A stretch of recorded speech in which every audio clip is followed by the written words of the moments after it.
Hello everyone, कैसे हैं आप सभी लोग। आप सभी लोगों का बहुत बहुत स्वागत है हमारे आज की क्लास में। Day 34 of our 50 days hard challenge and we gonna start with probability. Yes, you heard it right. Bayes theorem बहुत अच्छा कॉन्सेप्ट है, एनसीईआरटी में गिवन है। एनसीईआरटी लेवल क्वेश्चंस आए हैं पिछले साल में, आपको अभी दिखाऊंगा।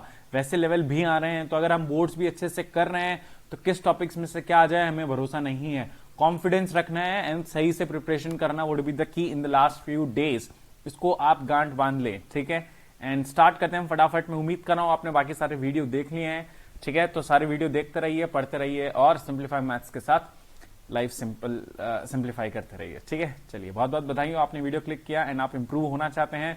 तो चलिए चलिए चलिए, ओहो चलिए चलिए चलिए, चलो। तो अभी क्या कुछ बेसिक जो पूरा प्रोबेबिलिटी हम ऑब्वियसली रिवाइज नहीं करते, हमको पता है जो भी टॉपिक है क्या लगने वाला वो मैं समझा देता हूं। देखो, प्रोबेबिलिटी आपको ए निकालनी आती है, total cases favourable cases upon total cases. ये बहुत बेसिक फंड है प्रोबेबिलिटी का।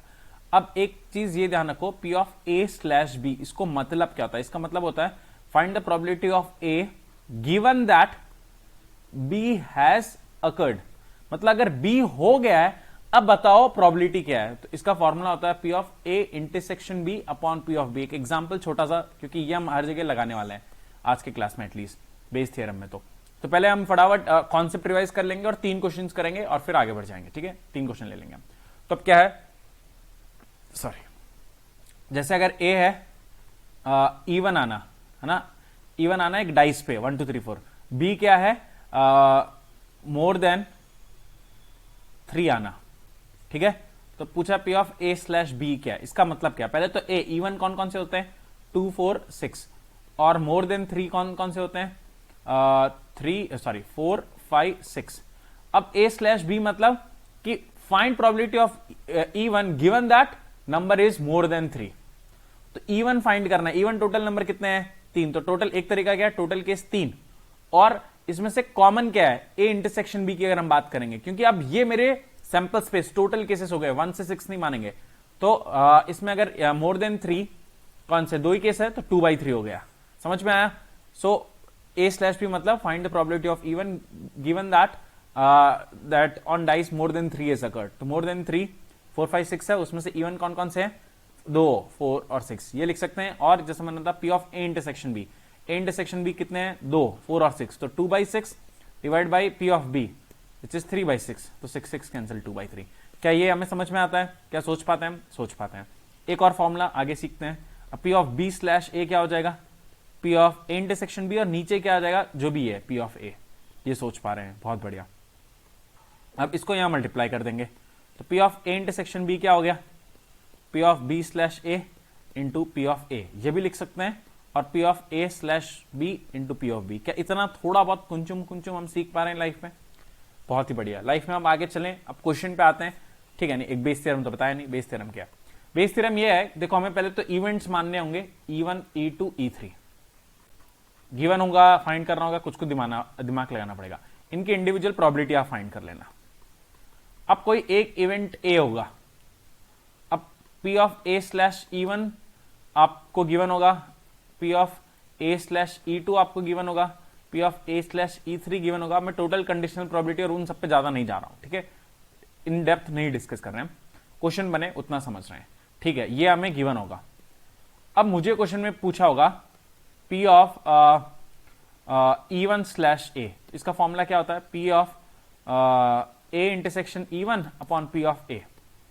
अब पी ऑफ ए का फॉर्मूला क्या है, थोड़ा सा चलो अब समझ ही लेते हैं। यह है E1, यह है E2, यह है E3। अब एक्सक्लूसिव एग्जॉस्टिव उन सबको भी मैं नहीं डिस्कस कर रहा हूं। और ये ए है, ए इवेंट ऐसा है जो तीनों में ऑकर होता है। तो P of A intersection A slash E1 क्या करना है, इसको उल्टा लिखेंगे, A by E1 into P of E1। अब ये थोड़ा सा आप सोचो, पी ऑफ ए क्या है, पी ऑफ ए मतलब क्या है, P of A intersection E1 के साथ है, फिर P of A intersection E2 के साथ है, फिर P of A intersection E3 के साथ है। अब ये मैंने क्या किया, देखो ये ऊपर था, इसको मैंने ये लिख दिया। अब तीनों क्या हो जाएगा, ए by E1 into E1, PP है, समझ जाएंगे आप। फिर नीचे इसके जगह एग्जैक्टली सेम यही लिखना है, और plus A by E2 into E2 and so on. अब ये कहां से मिलेगा, ये देखो यहां गिवन है। अब क्या E1 है, इवन है, ए बाई इवन है, ये है, तो ये आप सब्स्टिट्यूट करेंगे। मुझे पता है थोड़ा बहुत अभी प्रॉब्लम हो रहा होगा, बट बेसिक फॉर्मूला क्लियर हो चुका है, ये ध्यान रखना है। E1 बाई ए, अगर किसी ने ऐसा पूछ लिया, P ऑफ मान लेंगे कि B1 बाई सी, तो ये उल्टा लिख देना है, C by B1 into P of B1, और ये एग्जैक्टली सेम आएगा, और साथ में 2 वैल्यू और 3 वैल्यू 4 वैल्यू जो भी वो आ जाएगी। तो बेसिक आइडिया हमें थोड़ा बहुत आ रहा है ना, एकदम गिव अप नहीं करेंगे इसमें। बोर्ड लेवल चीज है, सही में बोर्ड लेवल चीज है, बोर्ड लेवल सवाल पूछा है। देखो अभी 23 ताजा ताजा अभी हम देखते हैं। अब देखो क्या है, सोचते हैं, एक बोल्ट फैक्ट्री है, एक बोल्ट फैक्ट्री, उसमें machines ABC manufacture respectively this of total bolts. तो ए बोल्ट बनाती है कितना, 20% ना, 20/100। पी ऑफ बी जैसे E1 E2 E3 समझ गए ना, ठीक है बढ़िया। और पी ऑफ सी, ठीक है आगे सोचते हैं। अब क्या बोल रहे हैं, of their output 342% are respectively defective bolt, नहीं क्या डिफेक्टिव बोल्ट, डिफेक्टिव अब हमारा मेन चीज हो गया जो हमें फाइंड करना है, टोटल कंडीशनल प्रॉपर्टी है जो भी हमें फाइंड करना है। अब ये क्या है 3%। अब आप सोचो ये A बाई डी है कि D बाई ए है, मतलब सोचते हैं A बाई डी मतलब कि find the probability it is a bolt A given that it is defective. कोई सेंस बन रहा है इसका बहुत ज्यादा, अभी तो इतना नहीं बन रहा है। अब उल्टा क्या हुआ कि find the probability it is a defective bolt given that it is produced by machine A, तो ये सेंस बना रहा है। तो ये क्या है D बाई ए, मतलब कि डिफेक्टिव बोल्ट है और ये बताओ कि वो A मशीन से बना है। फिर P of D by B कितना है, बहुत ही बढ़िया 4/100, और P of D by C कितना है, जो भी है 2/100। अब बस देखो अभी आपको समझ में आ गया, क्वेश्चन में थोड़ा टाइम देके करा दूंगा तो आप समझ जाएंगे, कोई बहुत ही हार्ड एंड फास्ट नहीं है। देखो अब आगे पढ़ते हैं।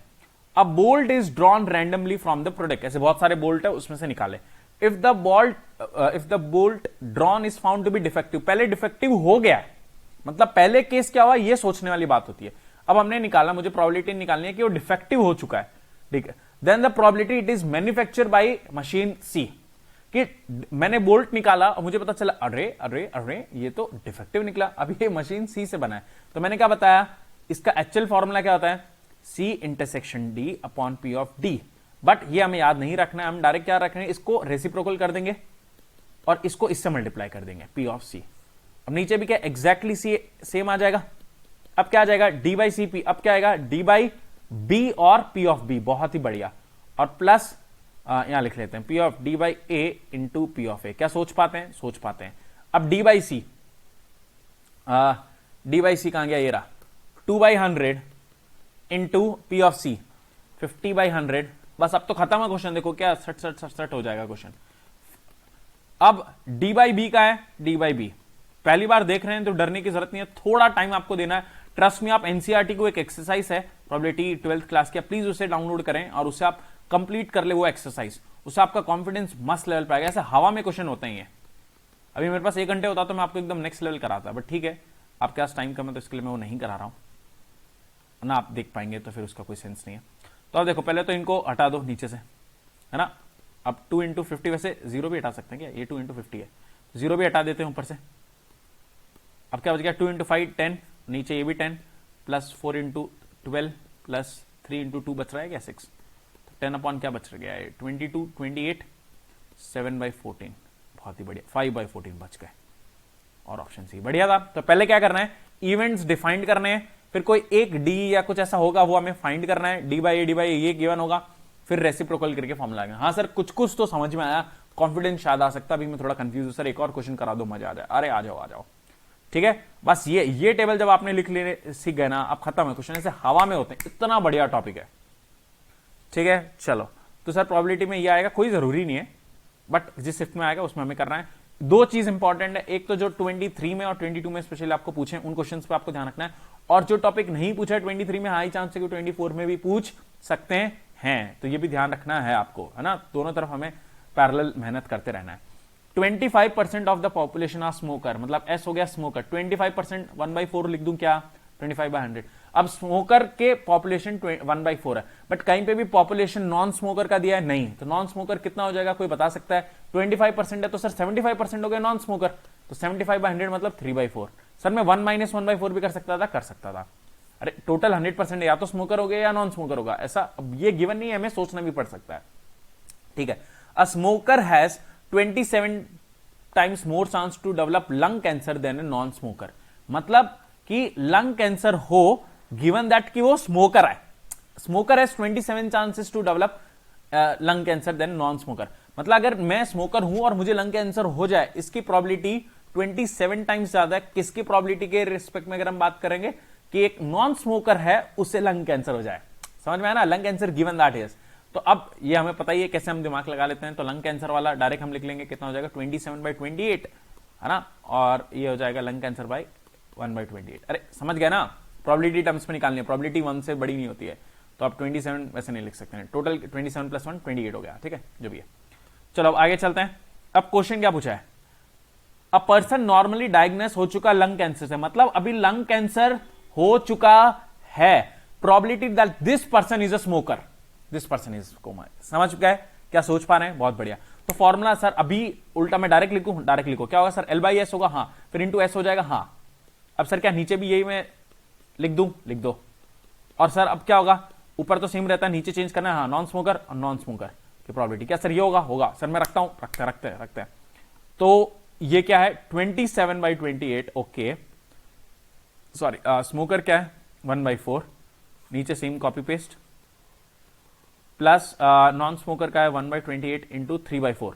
तो सर मुझे साफ दिख चुका है मैं क्या उड़ाने वाला हूं, 27/8, ये तो कॉमन लेके कैंसिल, 27/27 + 3, 27 सर 30 आ रहा है, 9/10 दिख रहा है. सर ये तो ऑप्शन में नहीं है. अच्छा आप बोल रहे हैं कि 9/10 किसके बराबर है, K/10 के. तो क्या K में सर 9 कर दूं, देख लेता हूं. क्या बात है सर, मजा आ गया. अरे मजा आया कि नहीं आया, मस्त है कि नहीं, एकदम बढ़िया, फील गुड. चले आगे 23 से 23 में एक और, हाँ ज्यादा क्वेश्चन नहीं थे, 3 ही थे, बट इस साल मुझे लगता है कि ये बेस थ्योरम पे काफी जाएंगे क्योंकि बाइनोमियल डिस्ट्रीब्यूशन इन्होंने डिलीट कर लिया है. ठीक है, चलो द अर्न्स मतलब कुछ नहीं है, बैग है ना, उसको हटाओ. ABC contains this. ठीक है, तो पहले मैं 3 बैग बना लेता हूं. एक बैग A है मेरे पास, एक बैग B है, एक बैग C है. ठीक है, कंटेन्स 4 रेड एंड 6 ब्लैक. इसके पास 4 रेड बॉल है और 6 ब्लैक बॉल है.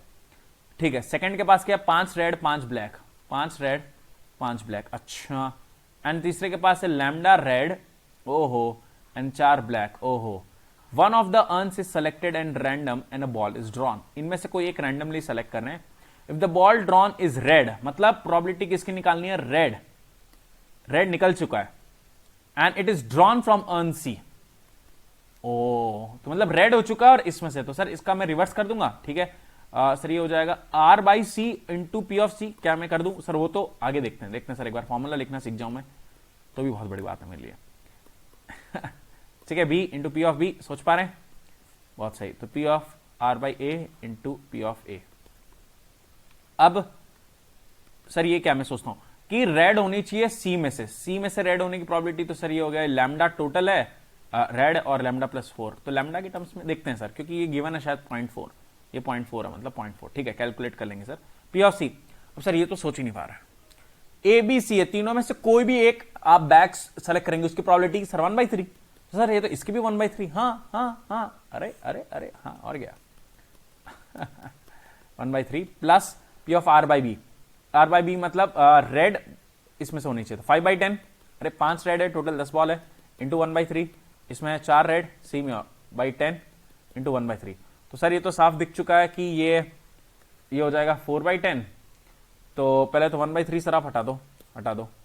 अब लैम्डा +4, कहीं ना कहीं लैम्डा भी 10 ही होगा, लैम्डा +4 भी 10 होना चाहिए, तो शायद बन जाए, लगता है ऐसा. ठीक है, देखते हैं, कोई दिक्कत की बात नहीं है.